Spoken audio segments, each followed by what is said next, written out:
Orang-orang mencoba berbicara tentang kehendak Tuhan, seakan-akan Tuhan adalah manusia biasa yang menghadapi berbagai kendala yang sama seperti kita, dan secara harfiah mengatur dunia sebagaimana seorang penguasa duniawi. Namun, Gereja Katolik mengutuk gagasan yang menyatakan bahwa Tuhan telah sejak semula menetapkan bahwa orang-orang tertentu akan masuk neraka. Agustinus misalnya menerapkan istilah predestinasi pada keputusan Tuhan untuk menyelamatkan orang-orang pilihan, tetapi menolak bahwa ada orang-orang merugi yang telah ditakdirkan Tuhan untuk masuk neraka. Meskipun ini merupakan akibat wajar dari garis pemikiran seperti ini. Calvin memberi sangat sedikit ruang bagi topik predestinasi di dalam institut. Jika kita perhatikan, katanya akan tampak bahwa sesungguhnya Tuhan memang telah melebihkan pertolongannya kepada beberapa orang dibanding yang lain. Mengapa sebagian orang menerima Injil, sementara sebagian lainnya tidak? Apakah Tuhan bertindak arbitrer atau tidak adil? Calvin membantah ini. Penerimaan sebagian orang dan penolakan sebagian yang lain merupakan pertanda misteri Tuhan. Tak ada pemecahan rasional terhadap masalah ini, yang kelihatannya menjeratkan bahwa kasih sayang Tuhan dan keadilannya merupakan dua hal yang tidak bisa didamaikan. Hal ini tidak sangat merisaukan Calvin, karena dia memang tidak terlalu tertarik pada dogma. Akan tetapi, setelah kematiannya, kaum Calvinis merasa perlu membedakan diri mereka dari pengikut Luther di satu pihak dan dari Katolik Romawi di pihak lain. Untuk itu, Theodorus Beza yang pernah menjadi tangan kanan Calvin di Jenewa dan mengambil alih kepemimpinan setelah kematiannya, menjadikan predestinasi sebagai tanda pembeda Calvinisme dari aliran-aliran lain. Dia melicinkan paradoks itu dengan logika yang tak kenal ampun. Karena Tuhan Maha Kuasa, maka manusia tidak punya andil apapun terhadap keselamatan dirinya sendiri. Tuhan tidak bisa berubah dan ketetapannya adalah adil dan abadi. Sejak semula Tuhan telah memutuskan untuk menyelamatkan sebagian manusia dan menakdirkan sisanya masuk neraka. Sebagian pengikut Calvin merasa ngeri terhadap doktrin yang menyeramkan ini. Jacob Arminius dari negara-negara selatan berpendapat bahwa ini merupakan contoh teologi yang buruk, karena membicarakan Tuhan seakan-akan dia seorang manusia biasa. Namun, kaum Calvinis percaya bahwa Tuhan bisa didiskusikan secara objektif, seperti ketika kita mendiskusikan fenomena lain. Sebagaimana orang Protestan maupun Katolik, mereka juga mengembangkan Aristotelianisme baru yang menekankan pentingnya logika dan metafisika. Ini berbeda dengan corak Aristotelianisme Thomas Aquinas, karena para teolog baru itu tidak begitu tertarik pada kandungan pemikiran Aristoteles dibandingkan pada metode rasionalnya. Mereka ingin menghadirkan Kristen sebagai sebuah sistem koheren dan rasional yang bisa diturunkan dari deduksi silogistik berdasarkan aksioma-aksioma yang diketahui. Tentu saja ini menjadi sangat ironis, karena semua reformis telah menolak bentuk diskusi rasionalistik apapun tentang Tuhan.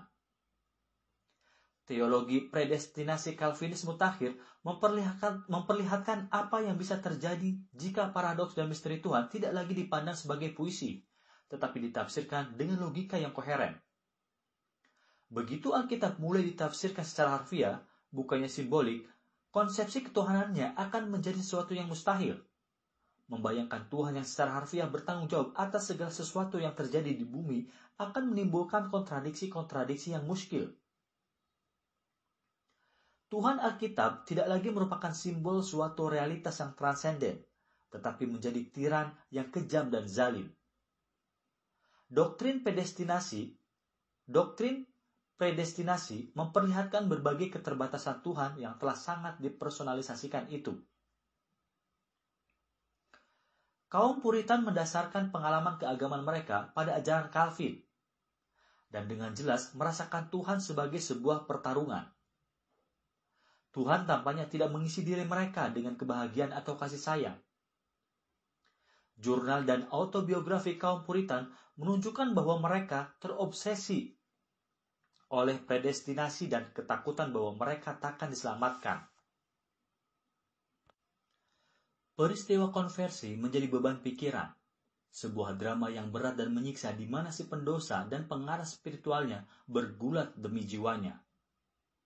Tak jarang seorang yang bertobat harus mengalami penghinaan berat atau keputusasaan nyata terhadap rahmat Tuhan sampai dia mengakui kebergantungan mutlaknya pada Tuhan.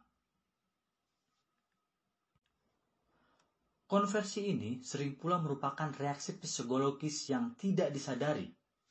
Lompatan yang tak sehat dari kecewa ke bahagia. Penekanan keras terhadap neraka dan murka Tuhan dipadukan dengan pengakangan diri yang berlebihan telah menjerumuskan banyak orang ke dalam depresi klinis. Bunuh diri pun tampaknya jadi biasa. Kaum Puritan menisbahkan hal ini kepada setan, yang kehadirannya dalam kehidupan mereka dirasakan sama kuatnya dengan kehadiran Tuhan. Puritanisme masih memiliki dimensi positif, membuat orang-orang merasa bangga terhadap pekerjaan mereka, yang tak lagi dipandang sebagai perbudakan melainkan sebagai sebuah panggilan. Spiritualitas apokaliptiknya yang menyesakan telah mengilhami sebagian penganut Puritanisme untuk melakukan kolonialisasi atas dunia baru. Namun pada sisi buruknya, Tuhan kaum Puritan menimbulkan kecemasan dan sikap tidak toleran yang kaku terhadap orang-orang yang tidak termasuk kalangan terpilih. Katolik dan Protestan kini memandang diri saling bermusuhan satu sama lain. Meski sebenarnya konsepsi dan pengalaman ketuhanan mereka sangat mirip. Setelah konsili Trent, para teolog Katolik juga berpegang teguh pada teologi neo-aristotelianisme yang mereduksi kajian tentang Tuhan menjadi ilmu tentang alam. Reformis seperti Ignatius Loyola, pendiri Society of Jesus, menyetujui penekanan Protestan terhadap pengalaman langsung tentang Tuhan dan kebutuhan untuk menyerap makna wahyu secara pribadi.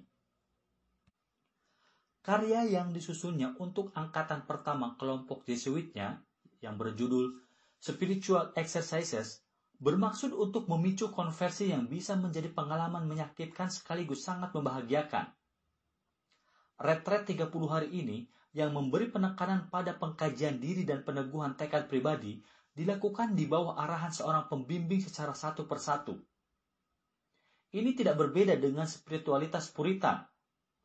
Exercises menampilkan latihan singkat yang sistematik dan sangat efisien bagi mistisme. Banyak kaum mistik telah mengembangkan disiplin yang serupa dengan yang digunakan oleh para psikoanalis dewasa ini.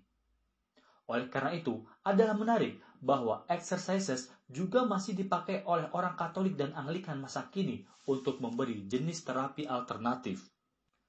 Akan tetapi, Ignatius sadar akan bahaya mistisme palsu. Seperti Luria, dia juga menekankan pentingnya ketentraman dan kegembiraan. Dalam bukunya yang berjudul Rules for the Discernment of Spirits, Ignatius memperingatkan murid-muridnya akan titik-titik ekstrim emosi yang telah menjebak kaum Puritan. Dia memilah berbagai emosi yang mungkin dialami oleh penempuh jalan mistik selama melakukan retret ke dalam dua kelompok, yakni emosi yang mungkin berasal dari Tuhan dan yang dari setan. Tuhan harus dialami sebagai kedamaian, harapan, kegembiraan, dan penggugah pikiran. Sedangkan kegelisahan, kesedihan, kejemuan, dan gangguan bersumber dari ruh jahat. Kepekaan Ignatius sendiri terhadap Tuhan sangatlah tajam. Perasaan itu pernah membuatnya menangis karena bahagia. Dan konon, suatu ketika dia pernah menyatakan bahwa tanpa perasaan itu, dia takkan mampu bertahan hidup. Akan tetapi, dia tidak mempercayai pergantian emosi yang cepat dan menekankan perlunya disiplin dalam perjalanan menuju diri yang baru. Seperti halnya Calvin, dia memandang Kristen sebagai perjumpaan dengan Kristus. Digambarkannya di dalam Exercises. Titik puncak Kristen adalah kontemplasi untuk mendapatkan cinta, yang memandang segala sesuatu sebagai ciptaan kebaikan Tuhan dan memantulkannya. Bagi Ignatius, alam syarat akan Tuhan. Selama proses kanonisasi itu, murid-muridnya mengenang, kami sering menyaksikan bahwa bahkan sesuatu yang sangat kecil dapat melejitkan jiwanya menuju Tuhan, yang dalam hal-hal yang terkecil sekalipun merupakan yang teragung. Memandang tanaman yang kecil, sehelai daun, buah-buahan atau bunga, seekor cacing yang tak berarti atau hewan kecil, mampu membuat jiwa Ignatius melayang ke langit dan menyelami segala hal yang berada di luar jangkauan indera. Sebagaimana kaum Puritan, para Jesuit merasakan Tuhan sebagai kekuatan dinamis yang dengan sempurna mampu memenuhi diri mereka dengan keyakinan dan energi.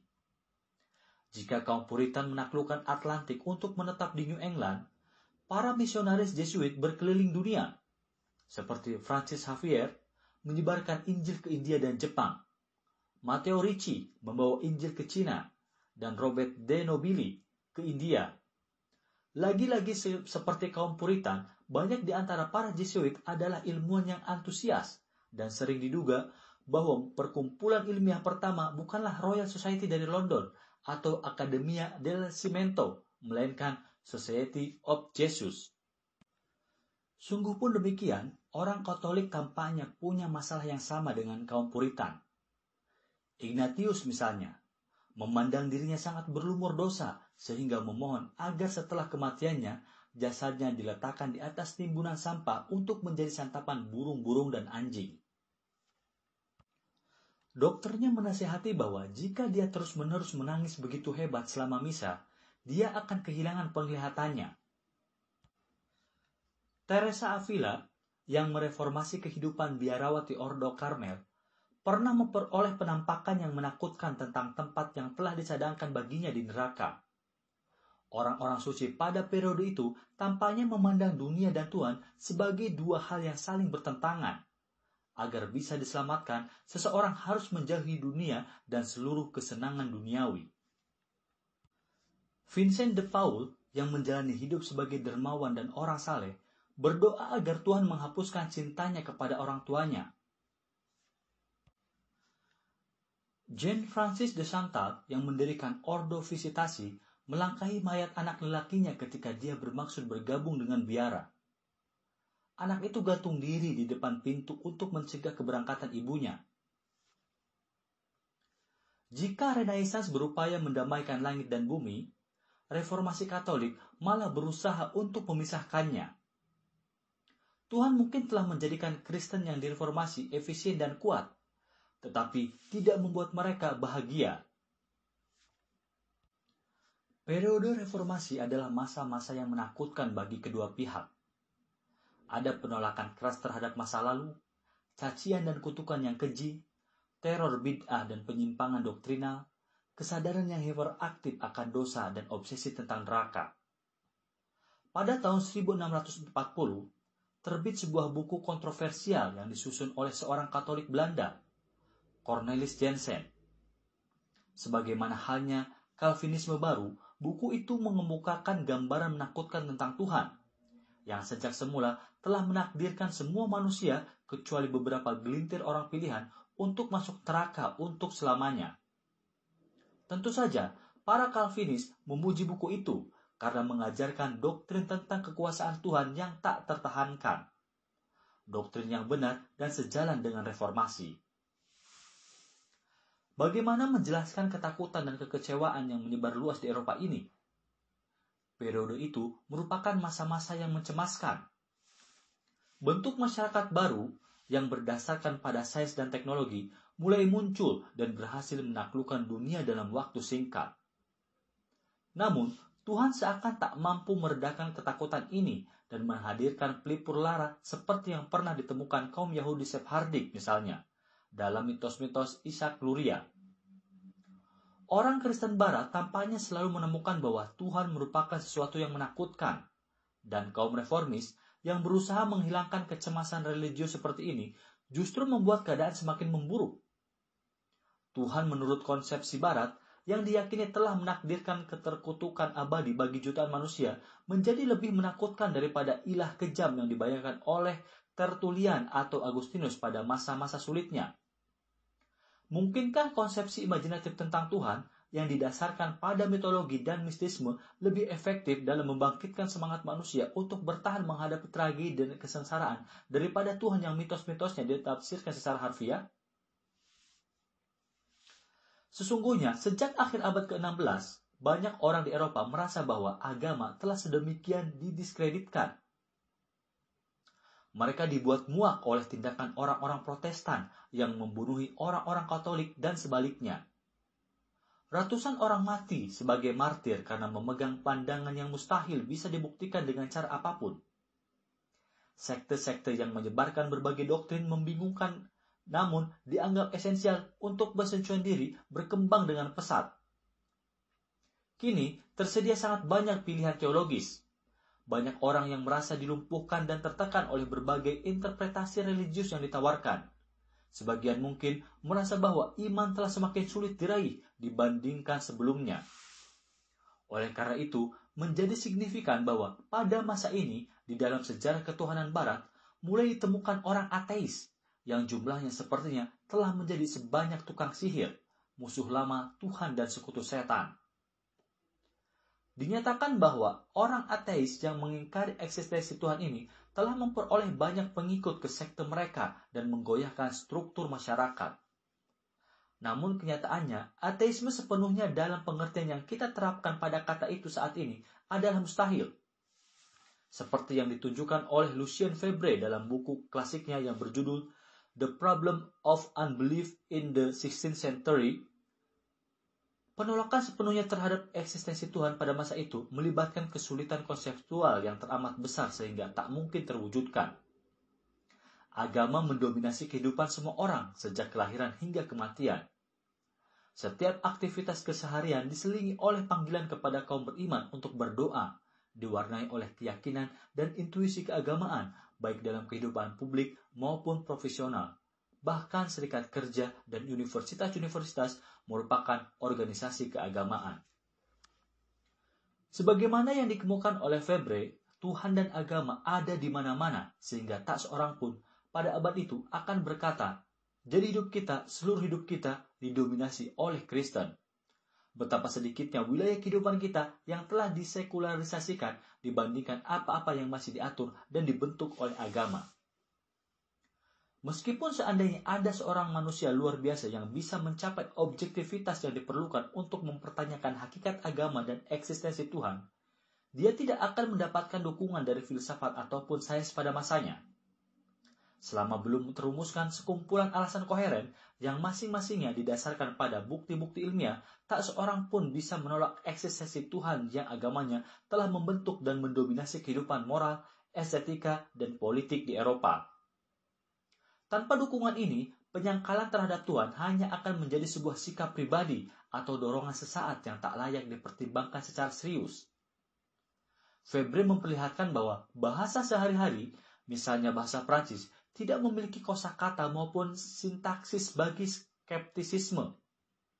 Kata-kata seperti mutlak, relatif, kausalitas, konsep, dan intuisi masih belum dipergunakan. Harus kita ingat pula bahwa belum ada satu masyarakat pun di dunia yang berhasil menghapuskan agama yang telah dianggap sebagai sebuah fakta kehidupan.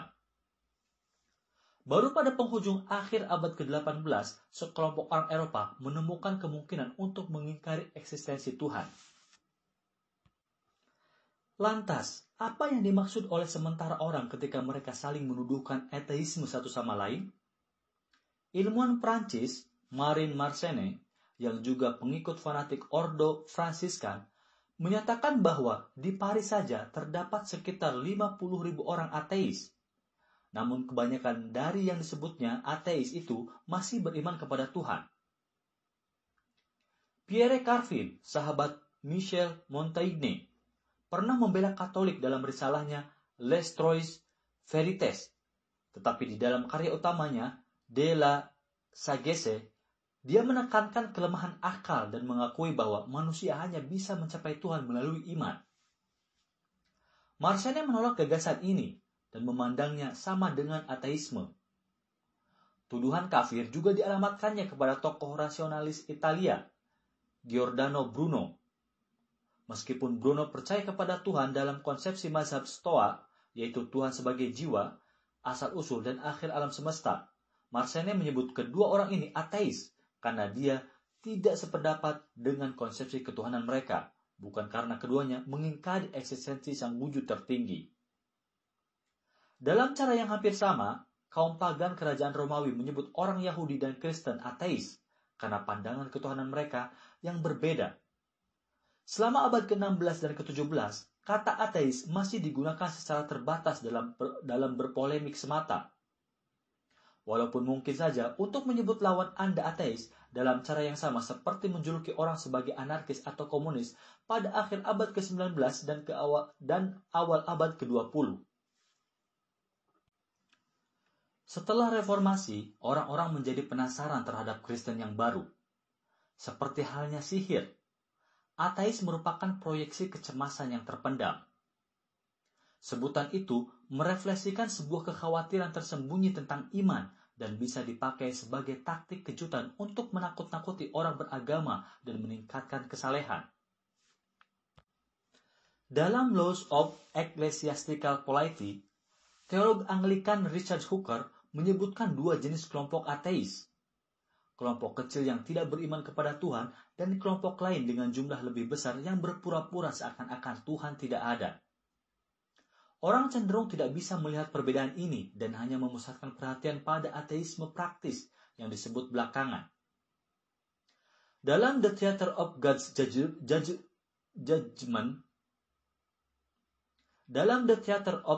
Judgment, tokoh ateis imajiner rekaan Thomas Beard mengingkari ketentuan Tuhan, keabadian jiwa, dan kehidupan sesudah mati, tetapi tidak mengingkari eksistensi Tuhan. Dalam risalahnya yang berjudul Atheism Closed and Open Anatomized, John Wingfield menyatakan bahwa orang munafik itu ateis. Manusia yang licik dan jahat adalah ateis terbuka. Pelaku pelanggaran yang merasa aman, berani, dan bangga adalah ateis. Siapapun yang tidak bisa dididik dan direformasi adalah ateis. Bagi penyair Welsh, William Vaughan, yang mendukung kolonialisasi Newfoundland, orang-orang yang menaikkan sewa atau menutup desa-desa adalah ateis nyata. Dramawan Inggris Thomas Nashe menyatakan bahwa semua orang yang ambisius, tamak, rakus, sombong, dan pezina adalah ateis.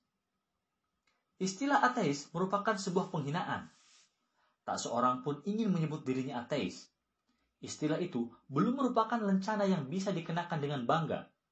Namun, pada abad ke-17 dan ke-18, orang-orang di Barat mengembangkan sikap yang membuat pengingkaran eksistensi Tuhan menjadi sesuatu yang bukan hanya mungkin, tetapi juga disenangi.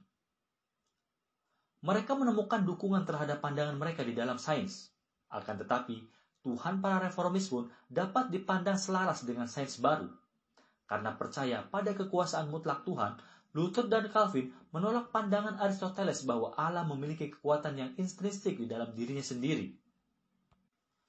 Mereka berkeyakinan bahwa alam sama pasifnya dengan seorang Kristen, yang hanya bisa menjadi penerima berkah penyelamatan dari Tuhan dan tidak bisa melakukan apa-apa untuk dirinya sendiri. Secara eksplisit, Calvin memuji kajian ilmiah tentang alam yang melaluinya Tuhan yang gaib membuat dirinya dapat dikenal. Tidak ada pertentangan antara sains dan kitab suci. Tuhan telah menyesuaikan dirinya dengan keterbatasan kita di dalam Alkitab, seperti layaknya seorang orator yang menyesuaikan pemikiran dan pidatonya dengan daya cerna pendengarnya.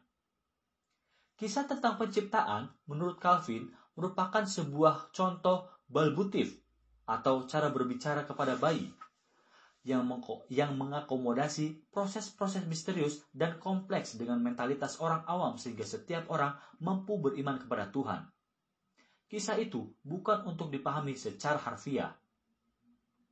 Akan tetapi, Gereja Katolik Romawi tidak selalu berpikiran terbuka. Pada tahun 1530, ahli astronomi Polandia, Nicolaus Copernicus, menyelesaikan risalahnya De Revolutionibus, yang menyatakan bahwa matahari adalah pusat tata surya. Risalah itu diterbitkan beberapa saat menjelang kematiannya pada tahun 1543 dan dimasukkan oleh gereja ke dalam daftar buku-buku terlarang. Pada 1613, Galileo Galilei mengklaim bahwa teleskop hasil temuannya telah membuktikan kebenaran sistem Kopernikus. Penemuannya menjadi sebuah cause célèbre. Galileo dipanggil menghadap inkuisisi, diperintahkan untuk menarik kembali keyakinan ilmiahnya dan dijatuhi hukuman penjara sampai waktu yang tak ditentukan. Tidak semua orang Katolik menyetujui keputusan ini, tetapi Gereja Katolik Roma secara instinktif menentang setiap perubahan sebagaimana semua institusi lain pada periode ketika pandangan-pandangan konservatif sedang berjaya. Yang membuat gereja agak berbeda adalah kekuatannya untuk mendesakkan perlawanannya dan merupakan mesin yang bekerja secara sangat efisien dalam memaksakan keseragaman intelektual. Tak pelak lagi, hukuman atas Galileo mematikan kajian ilmiah di negara-negara Katolik. Meskipun banyak ilmuwan ternama periode awal seperti Marie Mersenne, René Descartes, dan Blaise Pascal tetap setia pada keyakinan Katolik. Kasus Galileo adalah kasus yang rumit, dan saya tidak bermaksud menelaah seluruh aspek politiknya. Namun, ada satu fakta yang penting bagi pembahasan kita. Gereja Katolik Roma mengutuk teori heliocentrisme. Bukan karena teori itu berbahaya bagi keimanan kepada Tuhan Sang Pencipta, tetapi karena bertentangan dengan firman Tuhan di dalam kitab suci. Hal ini juga mengusik banyak penganut Protestan pada masa pengadilan Galileo. Baik Luther maupun Calvin tidak mengutuk Kopernikus, namun rekan Luther, Philip Melanchthon, menolak gagasan tentang gerak bumi mengelilingi matahari karena bertentangan dengan sejumlah ayat di dalam Alkitab. Ini bukan hanya menjadi keprihatinan kaum Protestan. Setelah Konsili Trent, orang Katolik mengembangkan antusiasme baru terhadap kitab suci mereka sendiri. Vulgate, terjemahan Alkitab berbahasa Latin dari San Jerome. Dalam kata-kata inkuisiator Spanyol, Leon Castro pada tahun 1576, tak ada perubahan sedikit pun di dalam Vulgate edisi Latin. Entah itu berupa sebuah titik, sebuah kesimpulan kecil, atau anak kalimat, satu ungkapan, satu suku kata, atau sekecil apapun. Di masa lalu, seperti yang telah kita saksikan, sebagian kaum rasionalis dan mistik telah mengambil langkah meninggalkan pembacaan harfiah terhadap Alkitab dan Al-Quran dan beralih ke tafsiran simbolik yang dipikirkan dengan matang. Kini, kaum Protestan maupun Katolik mulai melandaskan keimanan mereka pada pemahaman kitab suci yang sepenuhnya bersifat harfiah. Kaum Ismaili, Sufi, Kabalis, atau Hesikes mungkin takkan terusik oleh penemuan ilmiah Galileo dan Kopernikus, tetapi hal itu menjadi persoalan bagi kaum Katolik dan Protestan yang telah menganut literalisme baru. Bagaimana mendamaikan teori bahwa bumi beredar mengelilingi matahari dengan ayat-ayat biblikal? Sungguh telah tegak dunia, tidak bergoyang. Matahari terbit, matahari terbenam, lalu terburu-buru menuju tempat ia terbit kembali. Engkau yang telah membuat bulan menjadi penentu waktu, matahari yang tahu akan saat terbenamnya. Orang-orang gereja sangat terganggu oleh sebagian pernyataan Galileo. Jika, seperti dikatakannya, ada kehidupan di atas bulan, bagaimana mungkin mereka itu bisa merupakan keturunan Adam dan bagaimana cara mereka meninggalkan Bahtera Nuh? Bagaimana mungkin teori tentang pergerakan bumi dapat disesuaikan dengan kenaikan Kristus ke langit? Kitab suci menyatakan bahwa langit dan bumi diciptakan demi kepentingan manusia. Bagaimana mungkin menjadi demikian jika, seperti yang dikatakan Galileo, bumi hanyalah salah satu planet mengitari matahari? Surga dan neraka dipandang sebagai tempat yang nyata, namun sulit untuk menentukan lokasinya di dalam sistem Kopernikan. Neraka misalnya, pada umumnya diyakini berada di perut bumi, tempat yang telah ditetapkan baginya oleh Dante. Kardinal Robert Bellarmine, seorang Jesuit yang dimintakan pendapatnya tentang persoalan Galileo oleh jemaat untuk penyebaran iman yang baru saja dibentuk, berpihak kepada tradisi. Neraka adalah sebuah tempat di bawah tanah yang tak sama dengan makam-makam.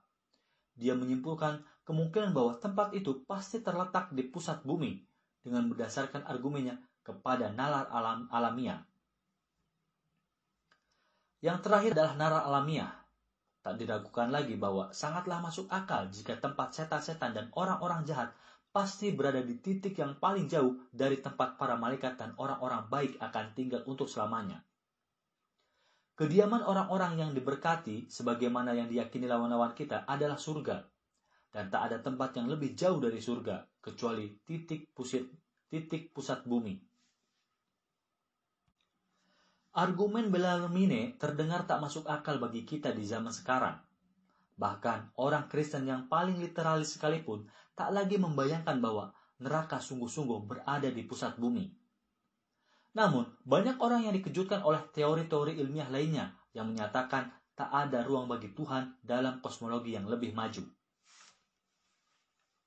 Pada masa ketika Mullah Sadra mengajarkan umat muslim bahwa surga dan neraka terletak di alam imajiner dalam setiap individu, tokoh-tokoh gereja semacam Bellarmine masih dengan teguh berpendirian bahwa surga dan neraka memiliki lokasi geografis.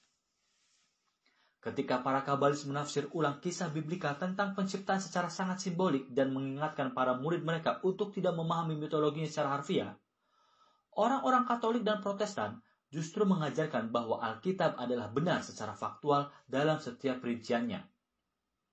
Ini akan membuat mitologi religius tradisional rentan terhadap sains baru dan akhirnya menutup kemungkinan bagi banyak orang untuk beriman kepada Tuhan. Para teolog itu ternyata tidak mempersiapkan umat mereka dengan baik untuk menghadapi tantangan yang mendekat ini. Sejak era reformasi dan munculnya antusiasme baru terhadap Aristotelianisme di kalangan kaum Protestan dan Katolik, mereka mulai mendiskusikan Tuhan seakan-akan dia merupakan sebuah fakta objektif. Hal ini pada akhirnya membuat kaum ateis baru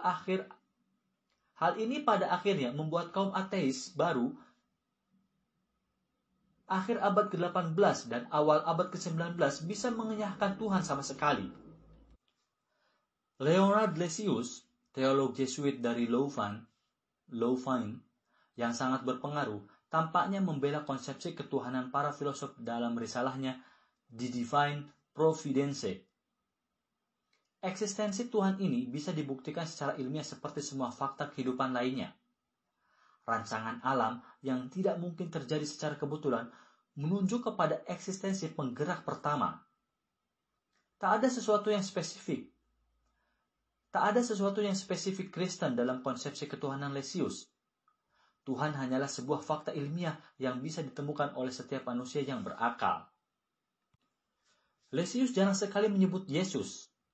Dia memberi kesan bahwa eksistensi Tuhan sesungguhnya bisa didedukasi dari pengamatan biasa, filsafat, studi perbandingan agama, dan akal sehat.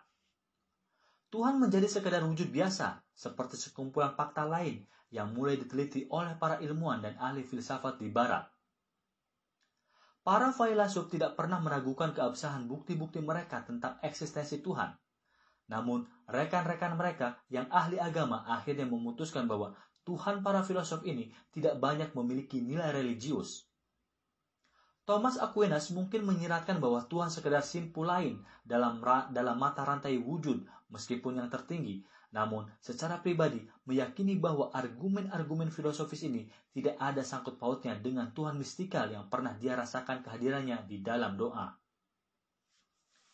Namun pada awal abad ke-17, para teolog dan pendeta terkemuka terus berargumentasi tentang keberadaan Tuhan dengan alasan-alasan yang sepenuhnya rasional. Banyak di antara mereka masih melanjutkan cara itu hingga kini. Ketika argumen-argumen mereka ditolak oleh sains baru, eksistensi Tuhan itu sendiri menjadi terancam.